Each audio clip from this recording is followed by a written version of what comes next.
안녕하세요 여러분, 월요일 아침입니다. 지난주 목요일 금요일 놀라셨죠?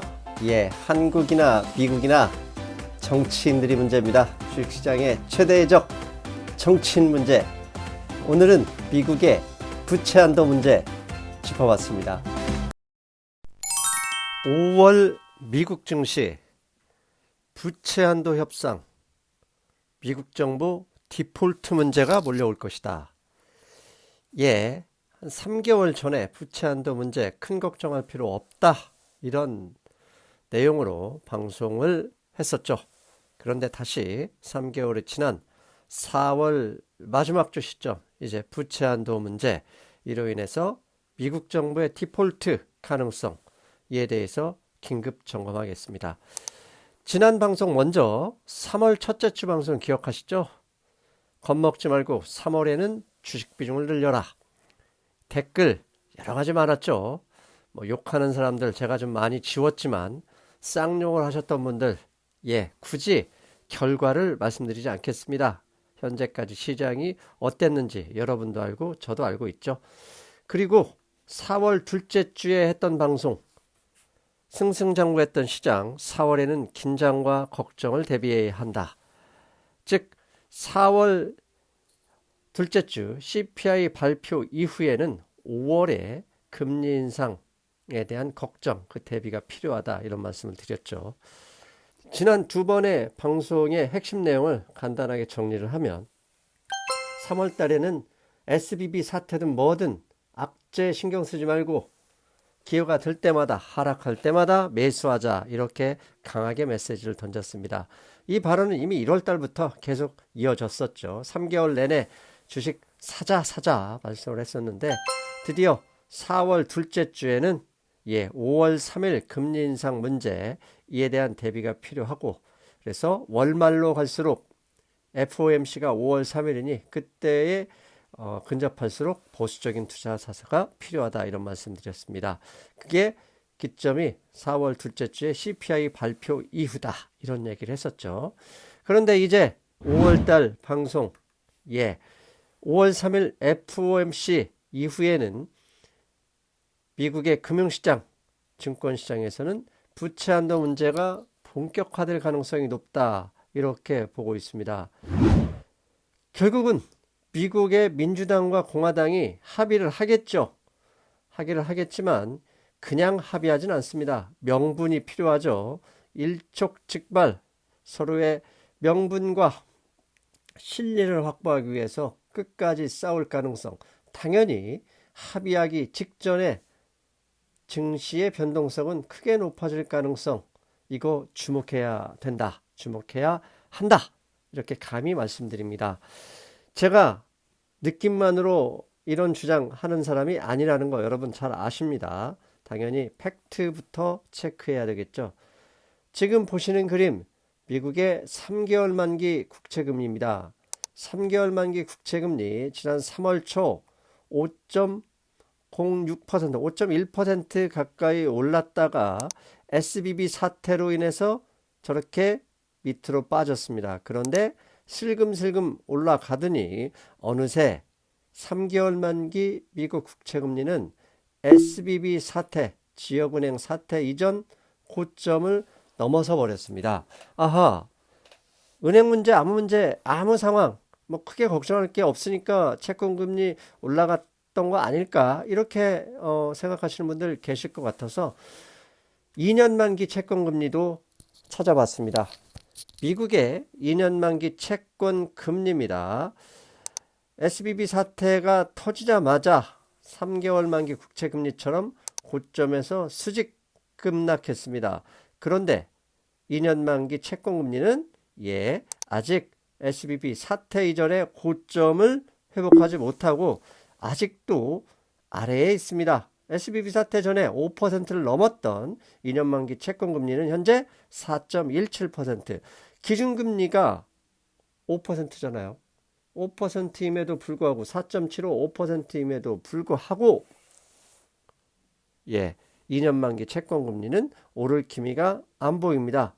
그렇다는 얘기는 연말로 갈수록 결국 금리 인하 할 것이다, 이런 가능성이 2년 만기 채권금리에 반영이 되어 있는데도 3개월 국채 금리에는 반영이 안 되고 오히려 올랐다. 그렇다면 3개월 국채 금리가 이렇게 고점을 훌쩍 넘어선 급등의 이유를 알아볼 필요가 있습니다. 그 이유 크게 저는 두 가지로 보는데요. 첫 번째는 6월 둘째 주 불치한도 문제가 결국 터져서 미국 정부 디폴트를 선언할 것이다. 이렇게 예상을 하고 있다. 그것이 단기, 초단기 3개월 T빌 국채에는 이미 반영되고 있다는 겁니다. 왜 3개월 국채 금리가 저렇게 오르느냐? 부채 한도 문제가 해결 안 되면 디폴트를 선언할 것이고 3개월 후에 만기가 되는 국채는 상환이 안 되겠죠. 그래서 이자를 손해볼 바에야 차라리 미리 좀 팔자. 단기 채권을 보유하고 있는 투자자들이 빠르게 매도하고 있다. 그 이후로 3개월 국채 금리가 상승하는 것이다. 이렇게 해석하는 게 저는 맞다고 봅니다. 이런 해석은 저만 그렇게 하는 게 아니라 지난주 수요일 JP 모건에서도 이미 분석을 해서 발표를 했습니다. 로이터 통신이 보도한 내용을 제가 가져온 겁니다. JP 모건은 지난주 수요일에 발표한 보고서에서 expected debt ceiling, 그러니까 ceiling, 그러니까 부채 한도 문제가 결국 become an issue, 5월 초순부터 빠르게 이슈가 될 것이다. 이렇게 분석을 했고요. 그 밑에 보면 이런 사인, 즉 스트레스, 즉 금융시장의 디폴트 문제로 금융시장이 스트레스를 받는 사인들은 T빌 2, 3개월 전에, 즉 T빌 1개월, 2개월, 3개월 만기 초단기 국채 시장에서 바로 반영이 될 것이다. 이런 얘기를 했습니다. 그리고 MMF 펀드 얘기 나왔죠. MMF 펀드가 이런 2, 3일, 1, 2, 3개월 초단기 국채를 많이 가지고 있고 이를 디폴트 가능성을 높게 보자 MMF 펀드에서 그냥 팔아버린다. 이렇게 해석을 하는 겁니다. 그렇다면 미국의 MMF 펀드의 자금 유입, 인출 이걸 확인할 필요가 있죠. 보시는 그림 로이터 통신이 가져온 건데요. 최근 한 달 내내 보라색 부분 저게 MMF 펀드 유입된 돈입니다. MMF 펀드 계속 유입되다가 지난주에 무려 90억 달러 정도 어마어마한 돈이 인출이 됐습니다. 왜 인출이 됐을까요? 앞에서 JP 모건이 예상했듯이 일단 6월 중순으로 예정되어 있는 뎁트 셀링이 해결되지 못하면 미국 디폴트 나온다. 이미 시장이 그렇게 추정을 하고 예상을 하고 초단기 국채를 팔고 있기 때문에 저렇게 머니마켓 펀드에서 돈이 빠져나오고 있다. 이렇게 볼 수 있습니다. 최근에 뎁트 셀링이라는 뉴스를 구글에서 검색해 보십시오. 뎁트 셀링 앤 디폴트, US 디폴트 이렇게 검색을 하면 정말 많은 기사가 쏟아지고 있습니다. 실제로 기사를 제가 구글 검색한 걸 가져왔는데 정말 많은 페이지 하루 이틀 상관으로 뉴스가 쏟아지고 있는데요. 그 중에 하나 빨간 줄 칠 부분 워싱턴 포스트가 이런 이야기를 했습니다. 바이든 is running out of time. 즉 바이든 시간이 없는데 이제 6월 중순에 뎁트 셀링 문제를 해결하려면 5월 달부터 하원 상원에서 합의를 해야 되는데 최근에 합의 가능성 자체가 안 보입니다. 뒤에서 잠깐 소개하겠지만 바이든 대통령과 공화당의 하원 원내대표, 하원 의장이죠. 하원 의장 메카시 의원 간에 서로 설전이 이어지고 있습니다. 상황이 이렇게 되자 미국 정부 채권의 부도 위험 바로 나타나는 CDS 프리미엄 스프레드 지난 20년 내 최고치로 올라가고 있습니다. 지난주 이거 보신 블룸버그 보시면서 아시겠지만 2008년 금융위기나 2011년 그 당시 미국이 디폴트를 상당히 오래 했었잖아요. 부채 한도 협상이 안 돼서 그 당시보다 CDS 프리미엄이 더 많이 올랐습니다. 이게 20년 내 최고치로 올라있다는 사정. 이게 무엇입니까? 3개월 채권 금리가 빠르게 상승하는 것처럼 이미 금융시장에서는 부채 한도 협상 결렬, 디폴트를 간다. 이렇게 예상하고 대비한다. 이렇게 보시면 되겠습니다. 앞에서 말씀드린 것처럼 미국의 바이든 대통령과 메카시 하원 의장 서로 요즘 말싸움 시작했습니다. 메카시 하원 의원이 1.4조 달러, 1년에 1.4조 달러 올려줄게. 다만 예산 1,300억 달러 삭감해야 돼. 이렇게 얘기를 했고요. 이에 바이든 대통령 정신 나간 소리다. 야, 이 미친놈아. 이런 얘기를 했다는 얘기입니다. 한마디로 쉽게 합의 가능성 없다. 이런 의미입니다. 그렇다면 부채 한도 문제로 금융시장이 과거의 역사에서 어떤 일이 벌어졌는지 찾아볼 필요가 있죠. 예, 부채 한도 문제 최근 약 10년 동안에는 7번의 부채 한도 문제 디폴트가 있었는데요. 대부분 증시가 잠깐 반응을 했지만 뭐 해결하자마자 곧바로 증시는 반등을 했습니다. 그런데 지난 2011년 5월 16일부터 8월 2일까지 약 2달 넘게 부채 한도 문제 해결 안 되고 디폴트 상황에서 S&P 500 인덱스가 마이너스 5.67% 하락했었습니다. 즉 부채 한도 문제가 단기적으로 끝날 경우에는 증시에 큰 문제가 없지만 저렇게 한 달 넘게 길게 이어질 경우에는 증시가 충격을 받을 수도 있다. 그렇게 추정할 수 있죠.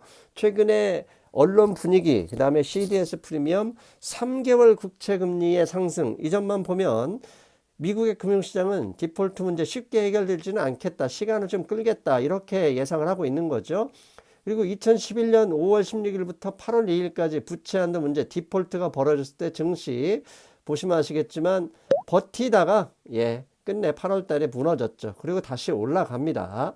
즉 셧다운 발생 초기에는 3개월간 증시가 무마등했다가 길어지자 그 당시에는 주가가 바로 급락했어요. 즉 이번에도 그럴지 않을지 모르겠습니다. 하지만 중요한 건 현재 CDS가 20년 만에 최고치로 올랐다는 점, 3개월 만기 국채금리가 빠르게 상승하고 있다는 점을 보면 오히려 부채 한도 문제 협상이 결렬되기 직전부터 금융시장이 흔들릴 가능성에 대한 대비가 필요하지 않을까 추정을 합니다. 항상 강조하죠. 문제는 문제를 삼기 시작할 때만 문제가 됩니다. 반대로 문제는 문제를 삼지 않으면 문제가 되지 않아요. 그런데 최근에 채권금리와 CDS 프리미엄, 그 다음에 미국 언론들의 이슈와 이게 아무래도 문제를 삼을 가능성이 높지 않을까 이렇게 추정하게 만들죠. 3개월 채권금리가 이미 고점을 넘어섰고 CDS 금리가 20년 만에 최대치 스프레드가 벌어졌다는 거, 이는 반영을 시작했다 이렇게 추정할 수 있는 근거가 되지 않을까 싶습니다. 그리고 이미 연초에 골드만삭스가 이런 경고장을 날린 게 있습니다. 올해 부채 한도 협상 논쟁이 2011년 앞에서 보여드렸죠. 미국의 신용등급 하향을 초래했던 부채 논쟁 이후 가장 큰 불확실성을 야기할 수 있다. 2011년에는 그때 디폴트 되면서 미국의 신용평가기관이 미국의 신용등급을 내렸나 봅니다. 그래서 많이 하락했네요. 그런데 또 이런 얘기를 했습니다.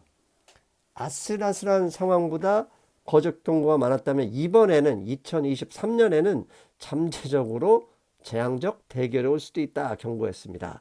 자, 그렇다면 이제 우리 증시 투자자 여러분들 어떻게 어떤 의미 어떤 전략이 필요한지 마지막 결론 내드리고 저는 물러가야죠. 자, 다음 주에는 빅테크들 어닝 발표가 기다리고 있습니다. 지난주 테슬라와 AT&T가 실적을 발표하면서 급락을 보였죠. 야, 이거 만만치 않구나. 테슬라 계속 가격이나 이거 경기 하강의 이거 신호다 이렇게 봤던 거죠. 그런데 FOMC까지 이제 다음 주면 본격적으로 문제가 될 텐데 중요한 거 시장이 아직도 빅테크 어닝은 괜찮을 것이다 이런 기대감 이런 예상을 하고 있어요. 그렇다면 만약에 빅테크 어닝이 안 좋게 나오면 그때부터 곤두박질 칠 수도 있을 것이고 반대로 빅테크 어닝이 좋아서 증시가 상승을 한다. 그렇다면 여러분 그때는 좀 현금을 확보하시는 좋은 기회다 이렇게 생각하셔야죠. 이렇게 빅테크 어닝 이후 그리고 5월 3일 4일 FOMC 이후의 금융시장 저는 크게 세 가지로 보는데 첫 번째 최근에 미국 언론의 본격적인 문제제기 시작 이게 더 이어질 가능성 그렇다면 사람의 대중 심리가 영향을 받잖아요. 겁이 나잖아요. 그러니까 항상 주식시장에서는 심리가 우선이기 때문에 이 심리가 흔들릴 가능성 주목하셔야 되고 두 번째 왜 올해 메카시 하원 의장과 바이든 대통령이 미친 소리, 정신 나간 소리 이렇게 강하게 붙느냐? 내년에는 대선이 기다리고 있기 때문입니다. 공화당 이번에 대선에서 이겨야죠. 민주당 다시 이어가야죠. 당연히 서로 강하게 맞붙을 가능성이 아주 높다는 거. 이게 두 번째입니다. 세 번째, 그렇다면 이런 가능성을 본다면 5월 중순, 늦어도 5월 중순, 빠르면 5월 FOMC 이후부터 이 시작될 이런 디폴트 가능성에 대한 이 증시 하방 위험에 대한 대비가 필요하다. 그 생각을 했습니다. 이미 한국 시장에서는 윤석열 대통령 아주 중국과 러시아에 이상한 발언을 하셔서 증시 우리 투자자들 정말 황당하게 진짜 어이없는 사태가 벌어졌는데요.